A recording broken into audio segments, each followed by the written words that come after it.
നമസ്കാരം. ഇതൊരു പതിവ് ഡിബേറ്റ് അല്ല. പഹൽഗാമിലെ പകൽക്കൊലയിൽ ജീവൻ പോയവരുടെ ചോദ്യശരങ്ങളാണ്. പഹൽഗാമിൽ നിന്ന് പകച്ചത് പാകിസ്ഥാൻ തീറ്റിപ്പോറ്റിയ തീവ്രവാദത്തിൻ്റെ തീയും രക്തവും മാത്രമല്ല, മറിച്ച് നമ്മുടെ രാജ്യത്തിൻ്റെ സുരക്ഷാ നയം പാളിയതിൻ്റെ കൂടി ഞെട്ടിക്കുന്ന സാക്ഷ്യമാണ്. ഭീകരർ അതിരു കടന്ന് വന്നില്ല, നമ്മുടെ അതിരുകളാണ് തല കുനിഞ്ഞ് ക്ഷണം നൽകിയത് എന്ന് പറയേണ്ടി വരുന്നത് എന്തുകൊണ്ടാണ്? ഈ സന്ധ്യയിൽ ശാന്തിയില്ല, സമാധാനമില്ല. രാജ്യം വീണ്ടും നിലവിളിക്കുന്നു പഹൽഗാമിൻ്റെ രക്തസാക്ഷിത്വത്തിന് മറുപടിയായോ എന്ന്. ഒരു കാലത്ത് ദൈവസാന്നിധ്യത്തിൻ്റെ നിലാവ് വീണ സ്ഥലമായി അറിയപ്പെട്ടിരുന്ന പഹൽഗാമിലാണ് തീയും രക്തവും ചൊരിഞ്ഞ് കാശ്മീരിലൂടെ രാജ്യത്തിൻ്റെ മാറിടം പിളർന്നു വീണിരിക്കുന്നത്. ഇപ്പോൾ ഭീകരരുടെ വീടുകൾ തകർത്ത് മറുപടി നൽകുമ്പോഴും കരാർ റദ്ദാക്കി പാകിസ്ഥാൻ്റെ വെള്ളം കൂടി മുട്ടിക്കുമ്പോഴും വീണ്ടും വെടിയൊച്ചകളാണ് അതിർത്തികളിൽ.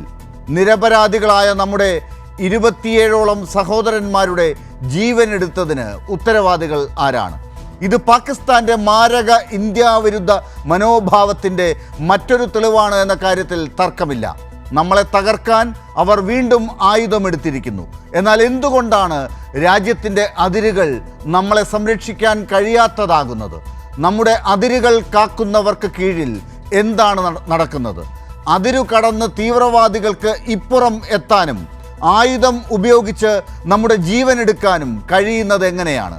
ഇത്തരത്തിലുള്ള ഭീകരാക്രമണങ്ങൾ വരും എന്ന് ഉണ്ടായിരുന്നെങ്കിൽ അതാരാണ് അവഗണിച്ചത്?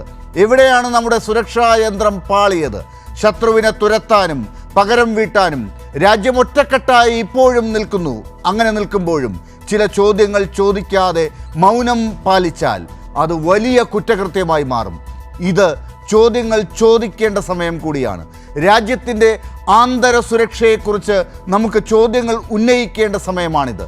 ഉത്തരവാദികൾ ആരെന്നത് വെളിപ്പെടുത്തുക തന്നെ വേണം. ഭീകരതയ്ക്ക് പിന്തുണ നൽകുന്നവർക്കെതിരെ ശക്തമായ നടപടിയെടുക്കേണ്ട സമയമാണിത്. പ്രസംഗങ്ങൾ പോരാ, നടപടി വേണം. നമ്മെ രക്ഷിക്കാൻ ആരുണ്ട്? ഇനി നമ്മൾ എന്താണ് ചെയ്യാൻ പോകുന്നത്? നരഹത്യയുടെ ഉത്തരവാദികൾക്ക് മാപ്പില്ല. പഹൽഗാമിലെ പകൽക്കൊലയ്ക്ക് മറുപടിയായോ?